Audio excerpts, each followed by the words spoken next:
हर हर महादेव भक्तों, अगर आपको पता चल जाए कि रोज शाम को सिर्फ 5 मिनट का एक छोटा सा काम करने से आपके घर में मां लक्ष्मी खुद चलकर आ जाए, तो क्या आप वह काम नहीं करेंगे? आज की यह कथा उसी उपाय के बारे में है। ध्यान से सुनिएगा, क्योंकि इसमें एक एक बात बहुत काम की है। माताओं बहनों, आप में से बहुत सारे लोग होंगे जो आज भी अपने घर के मुख्य दरवाजे पर शाम को दिया जलाते होंगे। यह परंपरा हमारे यहाँ सदियों से चली आ रही है, लेकिन एक सच्चाई यह भी है कि बहुत से घरों में यह दिया जलाया तो जाता है, मगर सही विधि से नहीं जलाया जाता, और जब विधि ही गलत हो तो उसका फल भी वैसा नहीं मिलता जैसा मिलना चाहिए। असल दिक्कत यही है भक्तों, लोग दिया जला तो लेते हैं, पर उन्हें यह नहीं पता कि किस दिशा में रखें, किस तेल का इस्तेमाल करें, किस समय जलाएं, और सबसे बड़ी बात, इसे जलाते वक्त मन में क्या भाव रखें। आज इस पूरे विषय को मैं शुरू से आखिर तक आपके सामने खोल कर रख दूंगी, ताकि आगे से आपके मन में कोई शंका न रहे। शास्त्रों में लिखा है कि दीपक के बिना कोई भी पूजा पाठ अधूरी मानी जाती है। आप चाहे कितना भी बड़ा हवन कर लीजिए, कितना भी बड़ा यज्ञ करवा लीजिए, अगर उसमें दीपक प्रज्वलित नहीं हुआ तो वह कर्म शास्त्रों की दृष्टि में पूर्ण नहीं माना जाता। यही वजह है कि दीपक जलाना जितना पुण्यदायी काम है, उतना ही जरूरी यह जानना भी है कि उसे सही तरीके से, सही समय पर और सही स्थान पर जलाया जाए। दिलचस्प बात यह है कि पूजा के दौरान दीपक हमें कई संकेत भी देता है, जैसे दिए में फूल बनना, दिए का बिना हवा के अचानक बुझ जाना, या बाती का पूरी तरह जल जाना। ये सब इशारे होते हैं कि आपकी पूजा सफल हुई या नहीं। तो जब दीपक इतनी गहरी बातें बता सकता है, तो सोचिए इसे जलाने का तरीका कितना महत्वपूर्ण होगा। अब बात करते हैं समय की। भक्तों, दिया 2 वक्त जलाया जा सकता है, सुबह और शाम, और यह पूरी तरह आपकी श्रद्धा और परंपरा पर निर्भर करता है। लेकिन शाम के समय जो दिया घर के मुख्य द्वार पर जलाया जाता है, उसका महत्व सबसे ज्यादा बताया गया है। कहा जाता है कि यह दिया घर से नकारात्मक शक्तियों को दूर भगाता है और सकारात्मक ऊर्जा को घर के भीतर खींच लाता है। इस समय को गोधूली बेला कहते हैं, यानी वह समय जब सूरज ढल रहा होता है और गायें चरकर वापस अपने घर लौट रही होती हैं। कहते हैं कि गायों के पैरों से उड़ने वाली धूल में इतनी शक्ति होती है कि उस समय सूर्य की किरणें भी धुंधली पड़ जाती है, इसीलिए इसे गोधूली बेला का नाम दिया गया। शाम को लगभग 5 से 7 बजे के बीच का यह समय दीपक जलाने के लिए सबसे उत्तम माना गया है। अब यहाँ एक जरूरी बात ध्यान से समझिए। दिया जलाते वक्त एक गलती बहुत लोग करते हैं, वे इसे ठीक दहलीज के बीचों बीच रख देते हैं या मुख्य दरवाजे के एकदम सामने रख देते हैं। ऐसा बिल्कुल नहीं करना चाहिए। सही तरीका यह है कि सबसे पहले आप अपने घर के मंदिर में एक दिया जलाएं, फिर दूसरा दिया तुलसी माता के पास रखें, और तीसरा दिया लेकर पूरे घर में घुमाते हुए मुख्य द्वार तक लाएं। इस तीसरे दिए को द्वार तक ले जाते समय आप हनुमान चालीसा की यह पंक्ति मन ही मन दोहराते जाएं। भूत पिशाच निकट नहीं आवे, महावीर जब नाम सुनावे। इस चौपाई को बोलते हुए दिए को पूरे घर में घुमाएं, हर कमरे में उसकी रोशनी पहुंचाएं, और फिर उसे दहलीज के बाहर की तरफ रख दें। एक बात और, यह दिया प्लास्टिक का बिल्कुल ना हो, धातु का दिया या मिट्टी का दिया ही इस्तेमाल करें। भक्तों, अगर आप यह प्रयोग नियम से करते हैं तो कहा जाता है कि घर से तंत्र मंत्र, भूत पिशाच जैसी हर नकारात्मक चीज दूर भागती है। दरिद्रता घर की दहलीज से लौट जाती है और मां लक्ष्मी उस घर की ओर स्वयं खींची चली आती है। हर छोटी बड़ी परेशानी धीरे धीरे कम होने लगती है। लेकिन एक बात का बहुत ध्यान रखिएगा, जिस दिन से आप यह क्रम शुरू करें उसे बीच में तोड़िएगा मत। रोज इसी तरह से दिया जलाना है, बिना नागा किए। कुछ ही दिनों में आप खुद महसूस करेंगे कि घर का माहौल बदलने लगा है। अब एक खास बात, शनिवार के दिन के लिए रोज के इस नियम के साथ साथ जब शनिवार आए तो दिए में एक जोड़ा लौंग और एक चुटकी काले तिल जरूर डालिए। इसके बाद इस दिए को मुख्य दरवाजे के ठीक सामने नहीं, बल्कि साइड में रखिए। कहा जाता है कि यह छोटा सा प्रयोग जीवन की बड़ी बड़ी समस्याओं को खत्म करने की ताकत रखता है। घर का हर सदस्य सुरक्षित महसूस करेगा, बच्चों पर किसी की बुरी नजर नहीं टिक पाएगी, और तरक्की की रफ्तार दिन दुगनी रात चौगुनी हो जाएगी। अब बात करते हैं शुद्धता की। भक्तों, शाम की पूजा तो जरूरी है ही, लेकिन दिन भर भी अपनी शुद्धता का ध्यान रखना उतना ही आवश्यक है। जब भी आप शौचालय या स्नान घर का इस्तेमाल करें, उसके बाद शुद्धिकरण जरूर करें, कुल्ला करना ना भूलें। अगर आप दिन भर इस बात का ख्याल रखते हैं तो शाम की पूजा से पहले पूरा स्नान करना जरूरी नहीं, सिर्फ हाथ पैर धोकर भी पूजा कर सकते हैं। हाँ, अगर गर्मी का मौसम हो और आप स्नान करना चाहें तो वो भी कर सकते हैं। यह पूरी तरह आपकी सुविधा और विवेक पर निर्भर है। अब सबसे ज्यादा पूछा जाने वाला सवाल, शाम को ठीक कितने बजे दिया जलाना चाहिए? भक्तों, इसका कोई एक निश्चित समय बताना संभव नहीं है, क्योंकि सूर्यास्त का समय हर मौसम में बदलता रहता है। सर्दियों में सूरज 5:30 बजे तक ढल जाता है, जबकि गर्मियों में यह 6:30 से 7, कभी कभी 7:30 बजे तक भी रहता है। इसलिए घड़ी की सुई पर नहीं बल्कि संध्या काल पर ध्यान दीजिए, यानी जिस पल सूरज डूबने लगे ठीक उसी समय अपने घर में दिया जला दीजिए। यही सबसे उपयुक्त समय माना गया है। अब बात करते हैं आखिर कितने दिए जलाने चाहिए। शास्त्रों के अनुसार हर रोज संध्या काल में मुख्य द्वार पर एक दिया जरूर जलाना चाहिए। क्यों? क्योंकि मान्यता है कि शाम के इसी समय मां लक्ष्मी और उनकी बड़ी बहन दरिद्रता दोनों संसार में भ्रमण के लिए निकलती हैं। जिस घर के दरवाजे पर दिए की रोशनी होती है वहां मां लक्ष्मी का प्रवेश होता है, और जिस घर का द्वार अंधेरे में डूबा रहता है वहां दरिद्रता अपना डेरा जमा लेती है। तो अगर आप चाहती हैं कि आपके घर में महालक्ष्मी का वास हो तो यह एक दिया कभी न बुझने दें। इस मुख्य द्वार के दिए के और भी कई फायदे बताए गए हैं।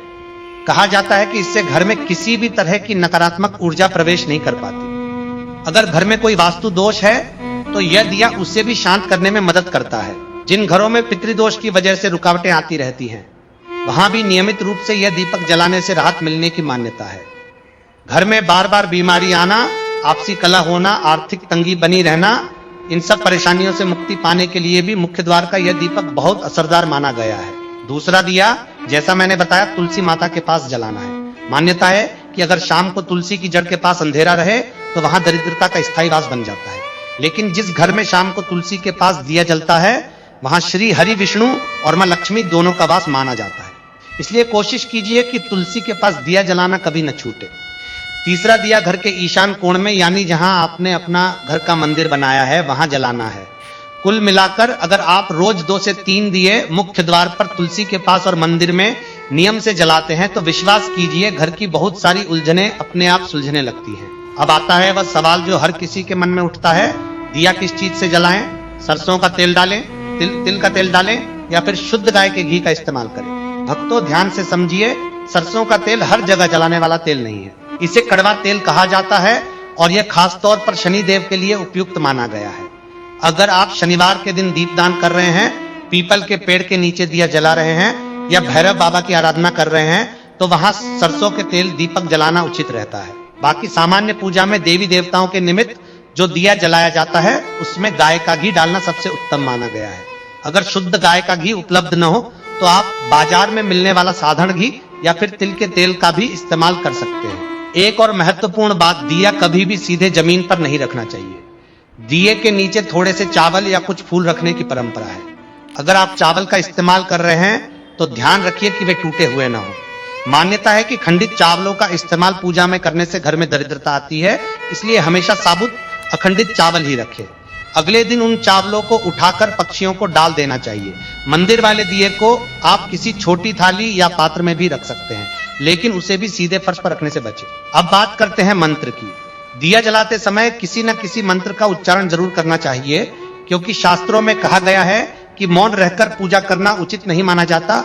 हर शुभ कर्म मंत्रोच्चार के साथ ही पूर्ण होता है। अगर आपको दीपक जलाने का विशेष मंत्र याद नहीं है तो घबराइए मत। आप कोई भी मंत्र अपने इष्ट देव का नाम, दुर्गा चालीसा या हनुमान चालीसा का पाठ करते हुए भी दिया जला सकती है। फिर भी परंपरागत रूप से दीपक जलाने के लिए जो श्लोक कहा जाता है वह इस प्रकार है: शुभं करोति कल्याणम आरोग्यम धन संपदा शत्रु बुद्धि विनाशाय दीप ज्योति नमोस्तुते। दीप ज्योति परब्रह्म दीप ज्योति जनार्दन दीपो हरतु में पापन संध्या दीपो नमोस्तुते। शुरुआत में यह याद रखना थोड़ा मुश्किल लग सकता है, तो आप इसे एक कागज पर लिखकर मंदिर में रख सकती हैं और रोज पढ़कर दिया जला सकती हैं। कुछ ही दिनों की मेहनत के बाद यह मंत्र अपने आप याद हो जाएगा। भक्तों, अब मैं आपको एक बहुत आम समस्या के बारे में बताना चाहती हूं जो अक्सर बहनों के मन में उठती है। कई बार महिलाएं पूछती हैं कि जब हम मासिक धर्म में होती हैं तब मुख्य द्वार का दिया कैसे जलाएं। यह एक बहुत संवेदनशील विषय है, इसे समझदारी से समझिए। नियम यह है कि घर की शाम कभी भी दिए की रोशनी के बिना नहीं बीतनी चाहिए। अगर घर में कोई और सदस्य है तो वह मंदिर में दिया जला सकता है और वही पूरे घर के लिए मान्य होता है। लेकिन अगर घर में उस समय कोई और मौजूद नहीं है तो ऐसी स्थिति में एक पुराना दिया या धातु का दिया लीजिए। भगवान की मूर्ति या मंदिर को स्पर्श मत कीजिए। दिए को भगवान के सामने मत रखिए, बल्कि उसे जलाकर सिर्फ घर के हर कमरे में घुमाइए और फिर मुख्य द्वार पर बाहर की ओर रख दीजिए। यह परंपरा हमारी दादी नानी के जमाने से चली आ रही है और इसका मकसद सिर्फ इतना है कि घर का यह नियम कभी टूटने ना पाए। अब एक और जरूरी सवाल, मुख्य द्वार पर दिया किस तरफ रखा जाना चाहिए, दाईं तरफ या बाईं तरफ? इसका एक बहुत आसान तरीका है समझने का। आप घर के बाहर खड़े हो जाइए और अपने घर के मुख्य दरवाजे की तरफ मुंह करके देखिए। उस समय जो आपका दायां हाथ है, ठीक उसी दिशा में बाहर से दिया रखना शुभ माना जाता है। और अगर आप घर के अंदर से देख रहे हैं तो उस स्थिति में बाईं तरफ दिया रखना उत्तम रहता है। यानी बाहर से दाईं तरफ और अंदर से बाईं तरफ, यह दिशा ही सबसे शुभ मानी गई है। अब भक्तों, एक बात और समझ लीजिए, कभी कभी बाहर दिया रखने में सामाजिक परेशानी भी आ जाती है। कई बार पड़ोसी या आसपास के लोग शक भरी नजरों से देखने लगते हैं। उन्हें लगता है कि घर में कोई तंत्र मंत्र या टोना टोटका हो रहा है। ऐसे में परेशान होने की जरूरत नहीं है। अगर आपको ऐसा महसूस होता है तो आप दिया घर के अंदर की तरफ भी रख सकती हैं, बस उसे जलाना मत छोड़िए। असली नियम यही है कि दिया बाहर रखा जाए, लेकिन अगर सामाजिक कारणों से यह संभव न हो तो अंदर की तरफ रखना भी पूरी तरह ठीक है। यह विधि किसी भी तरह से तंत्र मंत्र नहीं है, बल्कि पद्म पुराण जैसे ग्रंथों में स्त्रियों के लिए बताए गए 5 नित्य कर्मों में से एक दहलीज पूजन का ही हिस्सा है। अगर आप दहलीज पूजन को थोड़ा सरल तरीके से करना चाहती हैं तो जरूरी नहीं कि रोज दिया ही जलाएं। आप चाहें तो सिर्फ दहलीज पर पानी छिड़क दें, थोड़ी हल्दी से लिपाई कर लें और दोनों तरफ स्वास्तिक बना दें। इतना करने से भी आपकी पूजा पूरी मानी जाएगी। दिया जलाना या न जलाना यह पूरी तरह आपकी श्रद्धा और सुविधा पर निर्भर करता है। बाती के बारे में भी एक छोटी सी बात समझ लीजिए। बाती गोल भी हो सकती है और लंबी भी, दोनों प्रचलित हैं। लेकिन अगर सबसे उत्तम बाती की बात करें तो लंबी बाती को श्रेष्ठ माना गया है। कहते हैं कि लंबी बाती के इस्तेमाल से घर में लक्ष्मी का वास बढ़ता है। इसलिए अगर संभव हो तो मुख्य द्वार पर लंबी बाती वाला दिया ही जलाएं। अब एक और जरूरी बात, दिया कभी भी सीधे जमीन पर नहीं रखा जाता। मान्यता है कि धरती माता हर चीज सहन कर सकती है, लेकिन दिए की तेज लौ को नहीं सह पाती। इसलिए पुराने जमाने में घरों में जो ताखा या पटरी बनी होती थी, वहीं शाम को दिया रखा जाता था। आज के समय में अगर आपके पास वैसी कोई जगह न हो तो कोई ऊंचा पत्थर, ईंट का टुकड़ा या कोई छोटी चौकी इस्तेमाल कर सकते हैं। अगर वह भी न मिले तो फूलों के ऊपर या थोड़े से चावल के ऊपर भी दिया रखा जा सकता है। बस इसे जमीन से थोड़ा ऊंचा रखना जरूरी है। अब मैं आपको 3 बहुत खास दिनों के बारे में बताती हूँ, जिन दिनों विशेष विधि से दिया जलाकर मां लक्ष्मी की कृपा को और भी बढ़ाया जा सकता है। ये 3 दिन है, सोमवार, बुधवार और शुक्रवार। इन तीनों दिनों में अगर संभव हो तो आटे का दिया बनाएं। आटे का दिया सबसे उत्तम माना जाता है। इस दिए में चौमुखी बाती लगाएं, यानी 4 दिशाओं में जलने वाली बाती, और सरसों के तेल का इस्तेमाल करें। इस विशेष दिए को अपने घर के मुख्य द्वार पर रखें। ऐसा माना जाता है कि इस प्रयोग से घर की आर्थिक तंगी धीरे धीरे कम होने लगती है। बस एक बात हमेशा याद रखिएगा, उपाय अपनी जगह है, लेकिन अपना कर्म करना कभी मत छोड़िएगा, क्योंकि उपाय और परिश्रम जब साथ चलते हैं तभी असली फल मिलता है। भक्तों, इतनी सारी बातें सुनने के बाद अब आप समझ ही गई होंगी कि दिया जलाना सिर्फ एक रस्म नहीं, बल्कि एक पूरा विज्ञान है, जिसमें समय का, दिशा का, तेल का और भाव का, हर चीज का अपना महत्व है। शास्त्रों की यह शिक्षा बहुत सीधी है। अंधकार जहां रहेगा, दरिद्रता वहीं डेरा जमाएगी, और प्रकाश जहां होगा वहां मां लक्ष्मी का वास होगा। भक्तों, अब बात करते हैं उन 3 गलतियों की जो अनजाने में लगभग हर घर में हो जाती हैं और जिनकी वजह से जलता हुआ दिया भी मां लक्ष्मी को रोक नहीं पाता, बल्कि उन्हें रूठाकर वापस भेज देता है। ध्यान से समझिए, क्योंकि ये गलतियां इतनी छोटी लगती हैं कि हम इन्हें कभी गलती मानते ही नहीं। पहली गलती है बुझा हुआ या टूटा हुआ दिया इस्तेमाल करना। बहुत से घरों में जल्दबाजी में वही पुराना दिया उठा लिया जाता है, जो कहीं से चटका हो, टूटा हो या जिसकी कालिक साफ न की गई हो। शास्त्रों की मान्यता है कि खंडित या मैला दिया अशुभ माना जाता है, और ऐसे दिए से निकलने वाली रोशनी घर में सकारात्मकता नहीं बल्कि ठहराव लेकर आती है। मां लक्ष्मी को स्वच्छता अत्यंत प्रिय बताई गई है, इसलिए हर शाम दिया जलाने से पहले उसे अच्छी तरह धो पोंछकर साफ कर लेना चाहिए। अगर बाती पुरानी जल चुकी राख के साथ दोबारा जलाई जाए तो भी शुभता कम हो जाती है, इसलिए बाती भी हर बार ताजा ही लगाएं। दूसरी गलती है दिया जलाकर उसे अधूरा छोड़ देना, यानी दिया जलाया और फिर किसी काम में उलझकर उसकी सुध ही नहीं ली। न यह देखा कि वह बीच में बुझ तो नहीं गया, न यह ध्यान रखा कि तेल खत्म होने से पहले वह अपने आप बुझे नहीं। मान्यता है कि अधूरा जलकर बुझा हुआ दिया अशुभ संकेत माना जाता है और इसे उपेक्षा का प्रतीक भी कहा गया है। भक्तों, जिस दिए को हम मां लक्ष्मी के स्वागत के लिए जला रहे हैं, अगर उसी की परवाह न करें तो यह मान्यता है कि मां भी उस घर में ठहरना उचित नहीं समझती। इसलिए दिया जलाने के बाद कम से कम इतना तेल और बाती जरूर रखें कि वह पूरी तरह और शांति से जलकर बुझे, बीच में हवा या लापरवाही से न बुझ पाए। तीसरी गलती है गंदी और अंधेरी दहलीज पर दिया जलाना। कई बार हम दिया तो जला देते हैं, लेकिन दरवाजे के आसपास कूड़ा पड़ा रहता है, दहलीज पर धूल जमी होती है या मकड़ी के जाले तक साफ नहीं किए जाते। शास्त्रों में साफ कहा गया है कि मां लक्ष्मी गंदगी और दुर्गंध वाले स्थान पर कभी प्रवेश नहीं करती, चाहे वहां कितना भी बड़ा दिया क्यों न जल रहा हो। इसलिए दिया जलाने से पहले दहलीज और मुख्य द्वार के आसपास की सफाई जरूर कर लें। संभव हो तो हल्का सा जल छिड़क दें ताकि वह स्थान शुद्ध और स्वागत के लिए तैयार लगे। तो भक्तों, अगर आप ये 3 बातें ध्यान में रखेंगी, साफ दिया, पूरी तरह जलकर बुझने वाला दिया और स्वच्छ दहलीज, तो निश्चित मानिए आपका जलाया हुआ हर दिया मां लक्ष्मी को आपके घर की ओर खींच लाएगा। छोटी छोटी ये सावधानियां ही असल में बड़े फल का रास्ता खोलती हैं। तो आज ही से इस नियम को अपने घर में शुरू कर दीजिए। नियम और श्रद्धा के साथ इसे निभाइए और फिर देखिए कैसे आपके घर का माहौल बदलता है, कैसे धीरे धीरे घर से नकारात्मकता विदा होती है और सुख समृद्धि अपनी जगह बनाती है। अगर आपको यह जानकारी उपयोगी लगी हो तो इसे अपने परिवार और दोस्तों के साथ जरूर साझा कीजिए ताकि हर घर में यह सही विधि पहुंच सके। विनायक साधना चैनल को सब्सक्राइब करना न भूलें और वीडियो को लाइक करके अपना प्यार जरूर दिखाइए। मां लक्ष्मी की कृपा आप सब पर, आपके परिवार पर और आपके घर पर सदा बनी रहे, यही कामना है। हर हर महादेव। जय माता दी। जय श्री कृष्ण।